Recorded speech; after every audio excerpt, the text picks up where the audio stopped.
Unbelievable. Fear and concern rises as Donald Trump orders raids on schools, churches, hospitals to enforce immigration arrests. Now, what will happen to children and families if arrests occur in schools or hospitals? Could this lead to racial profiling or wrongful arrests? How will law enforcement ensure that innocent people aren't targeted during these operations? Is this part of a larger plan to discourage immigration to the U.S.? Could this create conflicts between federal immigration authorities and local governments? Is it ethical to use places like schools and hospitals for enforcement actions? Does this violate any laws or international human rights agreements? Stay tuned as we are about to discuss pressing matter happening in the United States as President-elect Donald Trump resumes office.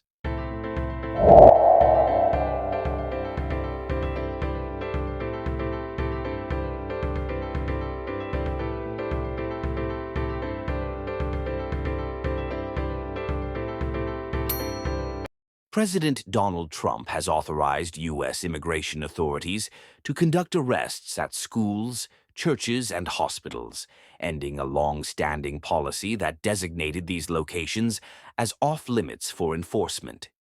This directive, announced by the Department of Homeland Security, DHS, reverses more than a decade of restrictions designed to protect so-called sensitive areas. The DHS stated that the new policy aims to close loopholes that allowed individuals to evade arrest. Criminals will no longer be able to hide in America's schools and churches to avoid arrest, read a statement from the department.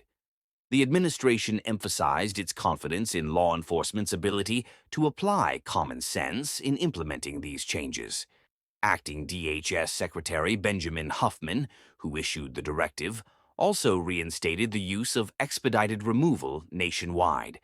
This policy empowers Immigration and Customs Enforcement, IC, to quickly deport undocumented individuals who cannot prove continuous residency in the United States for more than 2 years. These measures are part of a broader crackdown on immigration under the Trump administration.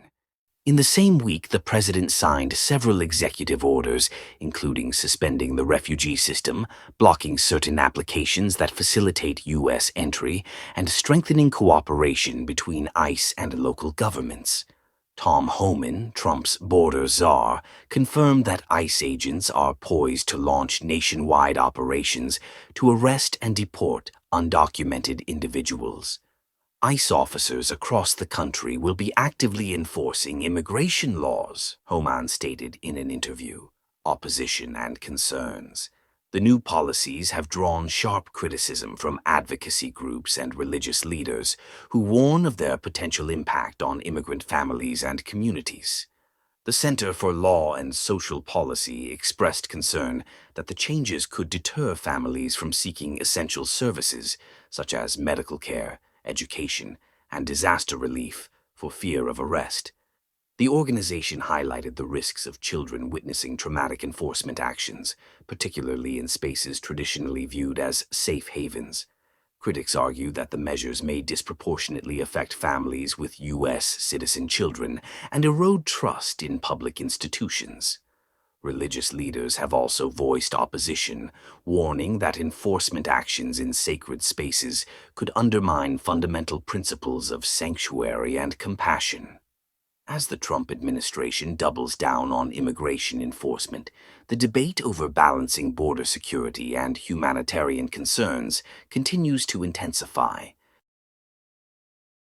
Here's an analysis of the questions raised based on the proposed policy for ICE to conduct arrests at schools, churches, and hospitals under the Trump administration. 1. Does this violate any laws or international human rights agreements? While not outright illegal under U.S. law, the policy raises significant concerns about violations of human rights. Sensitive locations like schools, hospitals, and places of worship have historically been protected due to their humanitarian nature. The rescission of these protections could conflict with principles outlined in international agreements, such as the Universal Declaration of Human Rights, which emphasizes the right to safety and family unity. Critics argue that targeting such locations could be seen as undermining these rights, particularly if it leads to fear-based deterrence rather than lawful enforcement. 2. How will law enforcement ensure that innocent people aren't targeted during these operations? The policy grants broad discretion to Immigration and Customs Enforcement, ICC, which has raised concerns about potential misuse or errors during enforcement. Civil liberties groups warn that without stringent oversight, there is a risk of racial profiling and wrongful detentions. Transparency and accountability measures, such as detailed record-keeping and external audits, have been suggested to minimize harm to innocent individuals. 3.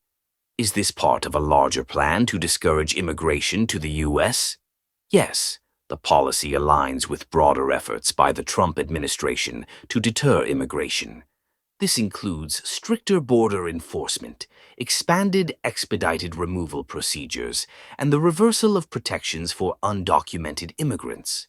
Critics describe these measures as part of a strategy to create a climate of fear, discouraging both lawful and unlawful migration.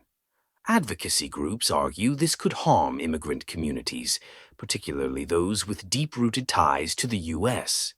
4. Could this create conflicts between federal immigration authorities and local governments? Absolutely. Many local governments, particularly those in sanctuary cities, have resisted cooperation with federal immigration enforcement. The policy could escalate tensions, as local authorities often prioritize community trust over aggressive enforcement. Legal battles between federal and state governments are likely, with some states enacting laws to protect sensitive locations and restrict cooperation with ICE. This policy reflects a broader shift toward aggressive immigration enforcement, sparking heated debates over legality, morality, and its implications for the rights of immigrants and the integrity of communities. The backlash from human rights organizations and local leaders underscores the divisiveness of this approach. Kindly like, share, and let us know your thoughts on this report. And don't forget to subscribe for more interesting reports, as we look forward in seeing you on our next video.